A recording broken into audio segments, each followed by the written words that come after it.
কোলাঘাটে আজকে শুভেন্দু অধিকারী তার প্রশাসনিক বৈঠক রয়েছে, যেখানে কিন্তু ফের তৃণমূল সাংসদ বিধায়কদের উপস্থিতি দেখা যাচ্ছে। কোলাঘাটে মুখ্যমন্ত্রীর প্রশাসনিক বৈঠকে আজকে উপস্থিত রয়েছেন জুন মালিয়া এবং শিউলি সাহা। উজ্জ্বল মুখোপাধ্যায় আমাদের প্রতিনিধি রয়েছেন আমাদের সঙ্গে। উজ্জ্বলের আগে আমরা দেখেছি দুর্গাপুর, কল্যাণী এবং নবান্ন বিভিন্ন জায়গায় যখনই মুখ্যমন্ত্রী শুভেন্দু অধিকারী প্রশাসনিক বৈঠক করেছেন, তৃণমূল সাংসদ বিধায়করা তারা পৌঁছে গিয়েছেন। আজকে এখনো পর্যন্ত কার কার দেখা মিলবে?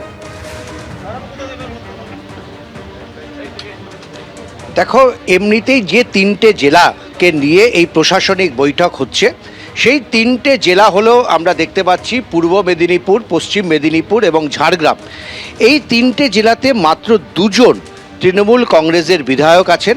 স্বাভাবিকভাবেই এই যে দুজন বিধায়ক, তারা কিন্তু ইতিমধ্যেই আমরা যেটা দেখেছি যে তৃণমূলের যে বিদ্রোহ বা তৃণমূলের যে গ্রুপ যাই বলা হোক না কেন, সেখানে নাম লিখিয়েছেন।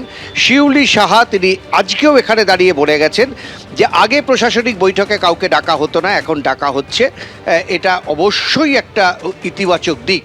এবং দীনেন রায় তিনিও কিন্তু ইতিমধ্যেই সই করেছেন এবং ঋতব্রত বন্দ্যোপাধ্যায়কে সামনে রেখে যে গ্রুপ তৈরি হয়েছে, যে কমিটি তৈরি হয়েছে, তাতে কিন্তু তিনি রয়েছেন।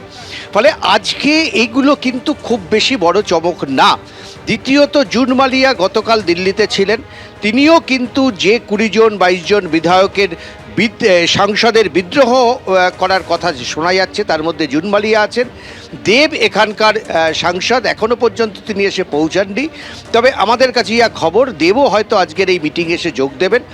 ফলে এই মিটিংয়ে আসা এবং যারা তৃণমূল প্রতীকে জিতেছেন কিন্তু ইতিমধ্যেই যারা আস্তে আস্তে শিবির বদল করতে শুরু করেছেন, তাদের এই বৈঠকে আসা এখন কার্যত নিয়মে দাঁড়িয়ে গেছে। বিজেপির বিধায়করা বৈঠকে আসবেন, তৃণমূলের এই শিউলি সাহা বা জুন মালিয়ারা বৈঠকে আসবেন, এটা খুব স্বাভাবিক ব্যাপার। বিষয় যেটা হচ্ছে সেটা হচ্ছে যে এই মুহূর্তে এই বৈঠকে সবচাইতে গুরুত্বপূর্ণ দিক দুটো। এক হচ্ছে এই বন্যা আসছে এবং এই তিনটে জেলাই হচ্ছে বন্যা কবলিত অঞ্চল। ফলে এইখানে দাঁড়িয়ে কিভাবে এই বন্যার মোকাবিলা করবে, কারণ আমরা দেখেছি যে একেবারে নিচু স্তরের যে জায়গাগুলো রয়েছে, অর্থাৎ পুরসভা এবং পঞ্চায়েত, সেগুলো কার্যত অকেজো হয়ে রয়েছে। কেউ পদত্যাগ করছেন, কোনো পুরপ্রধান ছেড়ে চলে যাচ্ছেন। এই অকেজো অবস্থায় দাঁড়িয়ে এর মোকাবিলা করাটা কিন্তু এই মুহূর্তে প্রশাসনের কাছে সবচাইতে বড় চ্যালেঞ্জ। আজকের বৈঠক থেকে মুখ্যমন্ত্রী হয়তো এই নির্দেশ দেবেন যে সমস্ত বিধায়ককে এই বন্যা নিয়ন্ত্রণের জন্য সর্বশক্তি নিয়োগ করতে হবে। একেবারে প্রাক বর্ষার এই জরুরি বৈঠক, যে প্রশাসনিক বৈঠকে ইতিমধ্যেই কিন্তু বিরোধী শিবিরের পক্ষ থেকেও বিধায়ক সাংসদরা তারা পৌঁছে যাচ্ছেন। কি বললেন শিউলি সাহা বৈঠকে ঢোকার আগে? দেখুন, আমরা প্রত্যেকে জনপ্রতিনিধি মানুষের দ্বারা ইলেক্টেড হয়ে এসেছি, আমাদের দায়বদ্ধতা মানুষের জন্য কাজ করা। তো গভর্নমেন্ট ফর্ম করেছে, যে মিনিস্টার ডেকেছেন, সেখানে আসবো, আমার এলাকার কথা তুলে ধরবো, তার মানুষকে কি জবাব দেবো? মানুষের জন্য কাজ করতে চান। দেখুন, গতকাল যখন তৃণমূল কংগ্রেসের সংসদীয় দলেও ভাঙন দেখা গিয়েছিল, তখনও তারা কিন্তু এনডিএর সঙ্গে থাকছেন বলেছেন এবং তারা মানুষের জন্য কাজ করতে চান। এবং সেই কারণেই কিন্তু আজ দেখা গেল মুখ্যমন্ত্রীর সেই প্রশাসনিক বৈঠক। আগেও যেমন কোলাঘাটে আজকে কোলাঘাটে বৈঠক হচ্ছে, এর আগে যখন দুর্গাপুরে বৈঠক হয়েছে, কল্যাণীতে বৈঠক হয়েছে, নবান্নে বৈঠক হয়েছে, তখন একের পর এক তৃণমূল কংগ্রেসের বিধায়ক সাংসদ তারা সেই বৈঠকে যোগ দিয়েছেন। আজকে কোলাঘাটে বৈঠক, যেখানে শিউলি সাহা তিনি পৌঁছে গিয়েছেন। ময়নার বিজেপি বিধায়ক অশোক দিন্দা কি জানিয়েছেন দেখুন। এখানে সমস্ত বিরোধীদেরও ডাকা হয়েছে, এমপিদেরও ডাকা হয়েছে। এটাই হচ্ছে তফাৎ আগেকার সরকার আর এখনকার সরকারের, এটাই পরিবর্তন। এবং আমরা 2021 সালে যে আমরা জিতে বিধানসভাতে গিয়েছিলাম, আমরা যে জনপ্রতিনিধি মানুষের ভোটে আমরা জিতে গিয়েছিলাম, সেটার আমাদের গুরুত্বই ছিল না, গুরুত্ব দিতেও না, গুরুত্ব পেতামও না। আমাদের এই সরকার, বিজেপি সরকার, সেই গুরুত্বটা দিচ্ছে।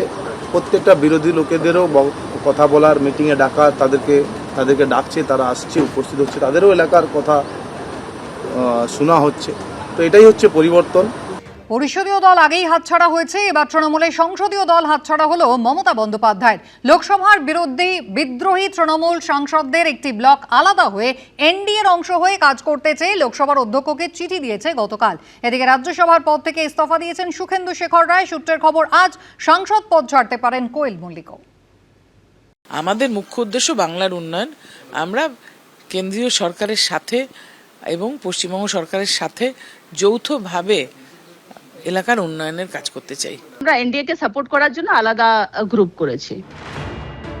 দিল্লি গেছিলেন আলো করতে, দর কষাকষি করতে, আর সেদিনই তার ঘরে নেমে এলো আরো অন্ধকার। প্রাচীন কোনো দল নয়, মাত্র 28 বছরের পুরনো তৃণমূলের জীর্ণ বাড়ির আরো একটা অংশ হুড়মুড়িয়ে ভেঙে পড়ল। আর দিল্লিতে বসে অসহায়ভাবে তা দেখলেন মমতা বন্দ্যোপাধ্যায়।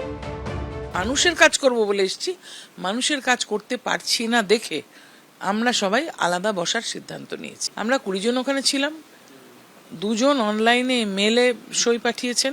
এনডিএর সঙ্গে কাজ করবেন? দেখুন, কেন্দ্রীয় যে সরকার আছে তারা ইতিমধ্যেই এই গত 3 দিনে 1 লক্ষ কোটি টাকা রেলের বাজেট, রেলের খাতে পশ্চিমবাংলাকে দিয়েছে, এবং উন্নয়নমূলক কাজকর্ম ইতিমধ্যেই যে নতুন সরকার পশ্চিমবাংলায় এসে তারা করছে আমরা দেখতে পাচ্ছি।